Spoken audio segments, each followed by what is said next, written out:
Welcome to BBC London on tonight's programme. A woman has died after a bus crash outside Victoria Station. She was struck by a double-decker during this morning's rush hour. As I come out, I've seen a few ambulances, loads of police cars, lots of 2 fire engines, a lot of attendants here. Also coming up, around 70 firefighters are battling a blaze at a block of flats in Wembley, which broke out this afternoon. We'll have the latest for you. Plus, the decline in demand for school places in inner London. Could more of the capital's schools close as families move further out? Here we go again. Passengers face more than a week of disruption with rolling strikes by train drivers. We'll have all the details you need to know. And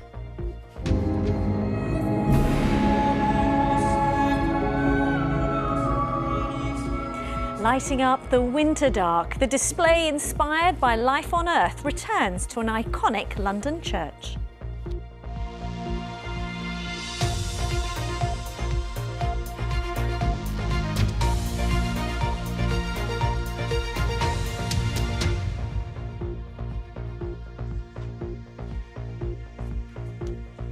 Hello and good evening. Thanks for joining us.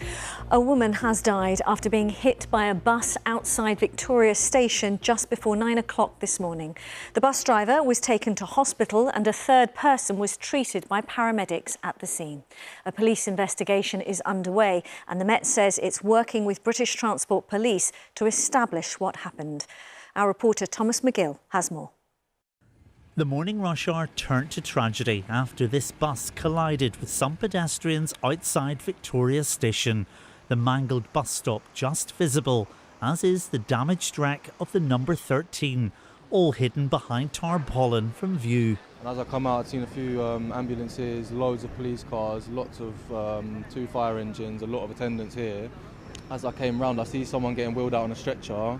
I spoke to a few people, I spoke to one of the officers here and they said that someone was struck by a bus. The emergency services were called just before 9 o'clock. London Ambulance treated 3 people at the scene. One remains in hospital and another, a woman, died at the scene despite the best efforts of paramedics. Well, the Mayor has described what happened here earlier as a tragedy and says his thoughts and prayers are with all those involved. Tonight it's unclear when Terminus Place will reopen, as officers from the Metropolitan Police and British Transport Police remain at the scene, piecing together exactly what happened. And Thomas is with me. A tragic incident and a police investigation underway. It's not the first time there's been a crash of this nature in this area. That's right, yes, Riz. Back in 2021, Melissa Burr lost her life as well in the same area after a parked bus actually was shunted into another bus on Terminus Place. Now, that prompted for calls to improve safety in and around Victoria train station in that area. Fast forward to the back end of 2023 last year, and a Freedom of Information request identified that Transport for London were carrying out some essential works to improve pedestrian safety and accessibility. Now, that work started mid-November, lasted 6 weeks, and it meant that this whole area today that was cordoned off was closed for 6 weeks whilst that work was carried out. Now, the Freedom of Information request also gives us an insight into the issues that were identified or the problems in that area, and it says that there was an unconventional layout with confusing road markings, and in some areas there was no curbs or no paving. It also set out concerns with tactile paving in the area and said that there were some concerns with actually accessing the terminal in the first place. So that work was all completed, as I mentioned, just around about Christmas there. Now, whether or not those issues will be re-looked at again in this investigation remains to be seen. But the Met says that the investigation is ongoing and that they're working to inform the next of kin in what is a very, very sad story tonight, Riz. Yeah, it really is. Thomas, thank you for bringing us the latest on that. Thank you. Turning now to the demand for school places, because a new report has found that more inner London schools could close due to a drop in demand for places. It says by 2028 there could be nearly 8,000 fewer primary and secondary places required, and lots of different reasons behind it, including fewer babies born in the past decade and the pandemic and cost of living crisis pushing more families out of inner London. Tolu Adeoye reports. Year 3 pupils at the new Birdin-Bush Primary School in Southwark. Not too long ago, these children went to 2 different primary schools, Camelot and Coburg.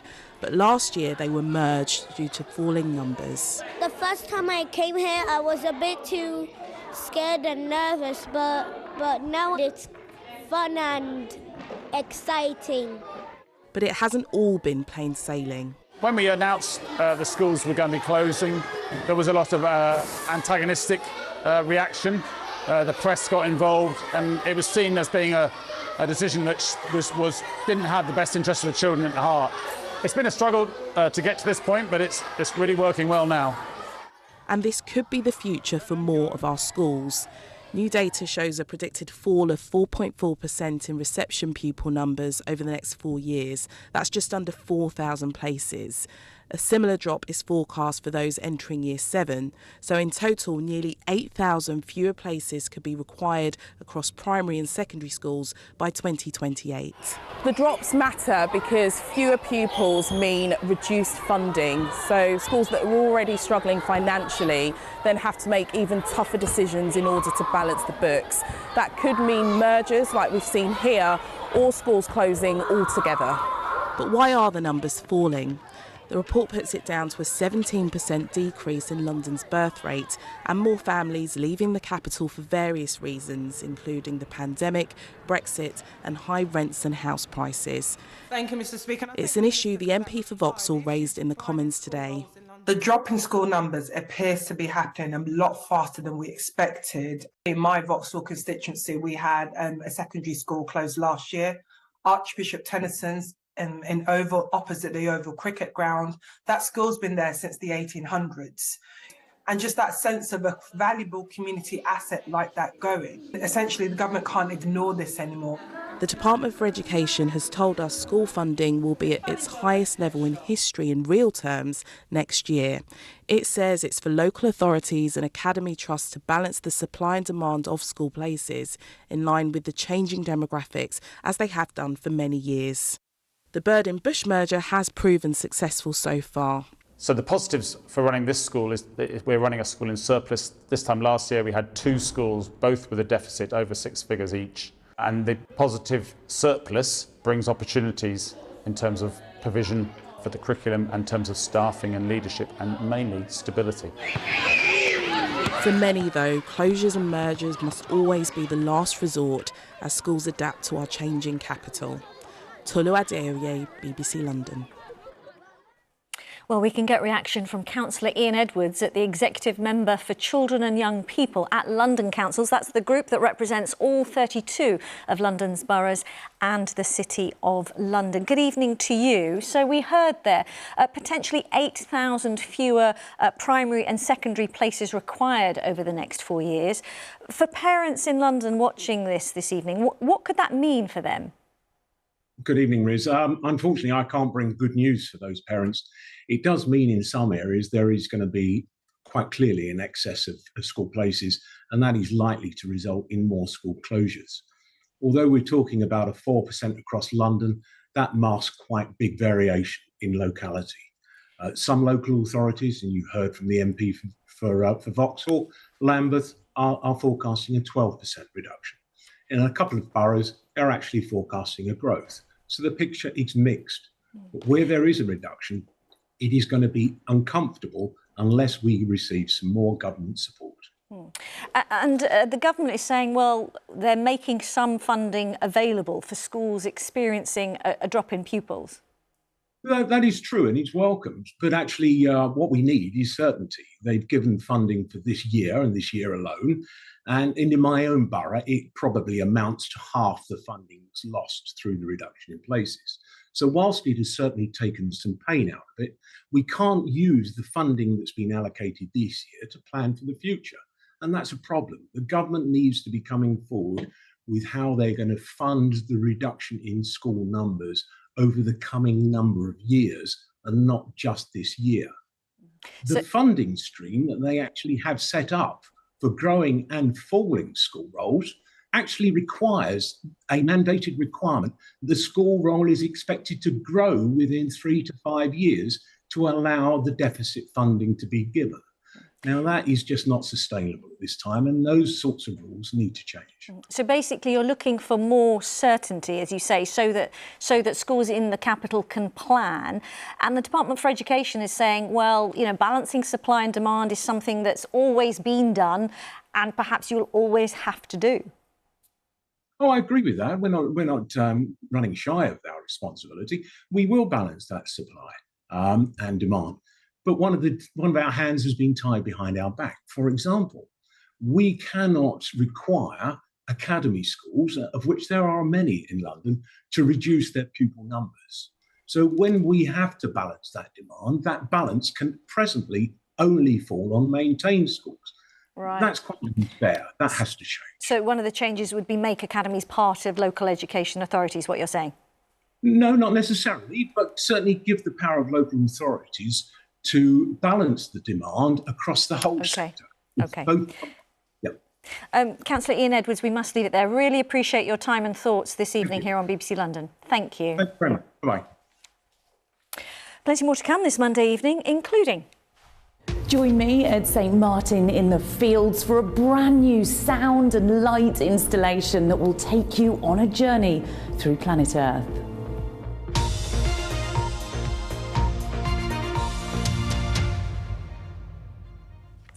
Right now, though, let's get the latest on a fire that broke out at a block of flats in Wembley a couple of hours ago. 70 firefighters have been battling the blaze. Well, Victoria Hollins joins me now. Vic, what more do we know about this? Well, we know that London Fire Brigade received multiple calls this afternoon, beginning around 4:42, and it was in Elm Road in Wembley. That's not very far from Wembley Central Station. It appears that this is a residential block, and as you can see, it was really ablaze at one point earlier on this afternoon. I think it is a housing association building of around 120 flats. We know that 10 fire engines are there, around 70 firefighters from at least 4 or 5 different fire stations. London Fire Brigade say that the roof is alight. I've literally just come off the phone from somebody who lives right next door to that block, and they told me that actually it looked initially as though the fire was being put out and brought under control, but it is still raging, we're told. The roof is now alight, and the person I spoke to said it has just spread to a flat on the left-hand side of the picture that we can see now. At the moment, London Fire Brigade say the cause obviously is unknown. It's very early days. Investigations will, of course, continue once the fire has been brought under control, but it's kind of worrying, of course, if you're living in the area. We are not aware of any injuries at the moment, but of course, this is something that we'll keep our eye on in the next few hours or so. OK, and I know you'll bring us the latest on our evening late bulletin and, of course, on our website. Thank you, Vic. A Serving Met police officer has been found guilty of assault after he punched an innocent man in the back of the head while attempting to arrest him. PC Jonathan Marsh was attending a report of criminal damage when he mistook the victim as the suspect. Our Home Affairs correspondent Sonia Jessup was at City of London Magistrates Court today and sent this report, which I should say does contain violent scenes captured on police body cam. Matching the signs there. This man has called the police to report a crime, but he's about to end up being arrested himself and assaulted by an officer. Now that approached you, he was the suspect. PC Jonathan Marsh is told the man he's just spoken to is the suspect, wanted for making threats to kill and damaging a sign. He arrests him as he tries to tell the officer he's innocent. Body cam footage shows him being handcuffed and then pushed to the floor. Please, can you not do that? I was being arrested harshly, put on the floor like a dog, hit on the head. Cuffs were put on and it was tightened quite badly, which actually hurt me. Place your right arm and put it onto your back. Do it now. When they stand on my back with his knees, and then lift the cuffs up, I was suffocating. I couldn't breathe. I was not being told anything. It's just a bunch of swearing and then ruffled me onto the floor and beating. PC Jonathan Marsh, leading the way into court here, was today found guilty of common assault. District Judge Annabelle Pilling told PC Marsh that his use of force had not been necessary, justified or proportionate, and that he used gratuitous violence. You kind of lose the faith on the system because the very people you call to get some assistance are turned against you, and then you don't even have a say. So that is a dangerous precedent. At least just arrest me, check whether I have anything untowards, check my pockets, and then see whether the evidence are credible, because I was never a criminal. I was a citizen. I was trying to assist. PC Marsh is due to be sentenced next month. The Met says he remains on restricted duties and a misconduct process will now begin. Sonia Jessup, BBC London. Now, as we've been hearing, 9 days of train disruption for passengers has begun. An overtime ban for members of the train drivers' union ASLEF started today, meaning amended timetables and fewer trains. Then rolling strikes affecting different operators and services on different days starts from tomorrow. Our transport correspondent Tom Edwards, don't worry, has all the details you need to know. Here we go again with more rail strikes in this long-running dispute over pay. And from today, there's also an overtime ban on the trains, which will mean an amended timetable, so fewer trains on the network. And these strikes will affect different operators on different days from tomorrow. On Tuesday, the 30th of January, there will be strikes on Southern and the Gatwick Express, South Eastern, Thameslink, Great Northern and South Western Railways. That means very few services will run, only really trains to the airports outside London. On Friday, the 2nd of February, drivers from the ASLEF union will walk out on LNER, C2C and also Greater Anglia. That means there will be very few, if no, trains on those operators. On Saturday, the 3rd of February, drivers on Avanti West Coast and East Midlands Railway are going to walk out. Again, expect no trains. And then on Monday, the 5th of February, drivers on Chiltern and Great Western will also walk out. There will be a lot of amended timetables across the network, and also this is a national round of action. So it will impact all train operating companies in one way or form. So again, we're really asking customers to check before they travel, because services will be busy and we do have amended timetables in place. ASLEF, the train drivers union, say they were offered 4% as a pay rise, and that is unsatisfactory. The government says it's a fair deal and they should accept the offer, but don't expect this dispute to be resolved anytime soon. BBC London and Tom Edwards will, of course, keep you across that throughout the week. Let's turn now to a roundup of some of the day's other stories. A motorcyclist has been killed on the A3 in Wandsworth after being hit by a car that failed to stop for police. The driver of a Range Rover which crashed into the bike has been arrested for a number of offences, including driving under the influence of drugs and causing death by dangerous driving. The police watchdog has launched an investigation into the Met's involvement. A marathon trainee said police nearly mistook him for a thief after they saw him running with a fridge on his back. Daniel Fairbrother was stopped by officers in Stevenage in Hertfordshire while practising for the London Marathon. He said the officers quickly realised he was not stealing anything and said it ended up with them shaking his hand. And BBC Radio 1 has announced that its big weekend is taking place at Stockwood Park in Luton. The three-day festival, which includes some of the biggest names in the music industry, will take place over the spring bank holiday weekend at the end of May. OK, let's brighten up the evening a little bit, shall we? And to the London Light Show that aims to illuminate the darkness of January's long winter nights. Check it out.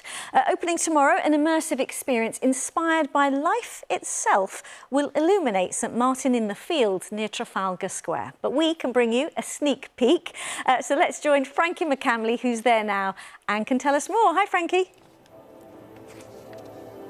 Hello, Riz. Good evening. Feast your eyes on this behind me, this new light and sound installation that's coming right here tomorrow at St Martin in the Fields. It's called Life, and to find out a little bit more about what exactly that means, I'm joined by Peter Walker, the artist behind this installation. Just talk me through what we're looking at. What are we seeing? Well, Life is essentially a series of fine art light and sound installations, both on the outside here of the church, and then people come within the church, down in the crypt. There's some really immersive installations down there, culminating in this artwork behind us, which is 24 hours on Earth from sunrise to sunset in this remarkable building. It's really hypnotic. I've been sat watching this for a bit of time. You don't realise how much time passes when you're watching it. There's lots of animals involved as well. Just talk me through that. Yeah, the concept really takes us on a journey through different aspects of life. So we go through a forest, we go down into the oceans, we go into the skies, we fly with birds, and it all emerges around you as you sit here within the nave. It's really quite something very special, especially with the music as well, which brings everything to life. And being able to light up a building like this, an iconic building in London, you as an artist, how does that feel? Well, the whole Lux Moralis team, we feel very proud of this. You've got my colleague David Harper's music, which enriches the whole place. We've got the artwork, which embellishes the architecture. So it's a great experience for us as artists to do, but really as soon as the doors open tomorrow, thousands of people will come, they'll sit back and they'll enjoy the experience. And you can go down into the crypt as well. We had a sneak peek down there. Just talk us through that. Yeah, well, there's two beautiful artworks down there. One is taking people through the zodiacs, so taking people through the sky, all with choral music, and then down into the crypt. And if you've never been there, it's a beautiful place to be. And that's actually full of William Morris patterns, and an artwork inspired by William Morris, all accompanied by poetry. So again, quite a special experience to come, walk in this beautiful building, and then the finale is here within the nave. Yeah, and it is absolutely stunning. And like I say, it's completely hypnotising. How do you come up with something like this? Well, I'm quite fortunate. We've been doing this for a long time. But we go through different subjects. We work with venues such as St Martin's, and by doing that, it allows us to come up with these concepts that work for the building, but also are there for people they're non-prescriptive as well, so for people to come into these spaces and really make of it what they want. Absolutely. Well, if you do want to come down and take a look and feel this for yourself, tickets start at around £8. It opens tomorrow, and then all of that money will go and help a lot of homeless charities in the area. Back to you, Riz. Thanks very much, Frankie, and I agree, it's stunning and, as you say, mesmerising as well. Thank you. Celebrating an iconic building there. And talking of celebrating, I'd like you to meet Sami Kumar from St Albans, who's hoping to bring back some silverware from India, because it's not just England's men's first team in action there at the moment. The England physical disability team are playing 5 T20 matches, and 20-year-old Sami, who has limited use of his left arm, is making his debut. He's been telling Sarosh Khan how much it means to him to play for England.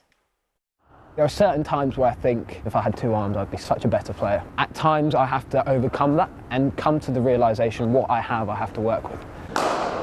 He's only 20, but Sami Kumar has the ambition to be one of the best leg spinners in the world. He's hoping to make an impact on the international stage this month. My first memory of cricket is actually in my living room. After that, I picked up a tennis ball and just started playing around in the house. I never had a bat at that time, just because I was so new into it. So just a tennis ball and just bowl as quick as I possibly can and have some fun. Sami, who was born in India, came to the UK with his parents when he was just 18 months old to try and find greater support for him and his disability. In my day-to-day life, I'm very aware that I can't do things physically with my left arm as well as I can do with my right arm. Because of my shoulder, I can't actually use my left arm to, how normally bowlers use their arms to rotate and bring everything there.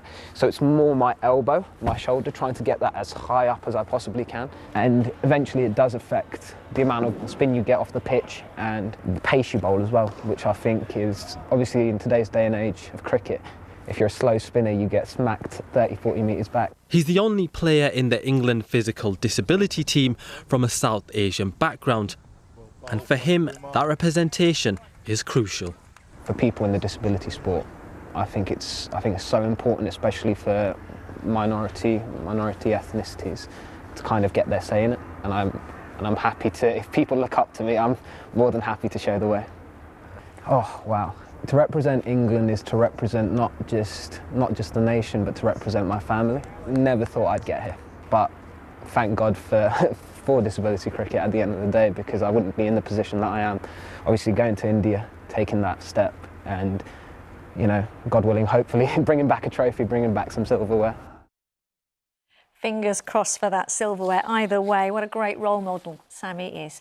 Now, been a bright start to the week, although it is still January. Let's get a check on the weather with Kauser, who's here. What have you got for us? Well, Riz, it is still January, as you say. It does feel like the longest month, doesn't it? And it's still winter, but it won't feel like it this week indeed. But it's been quite cloudy out there, hasn't it? In fact, this picture sent in from one of our weather watchers looks pretty much black and white, but we did have some breaks in the cloud to allow some brightness through as well. And at the moment, we're drawing in our winds from the south and southwest. And you can see this weather front here. Now, this has been bringing some outbreaks of rain across parts of Wales, northern England. For us, it's been drawing in quite a lot of cloud.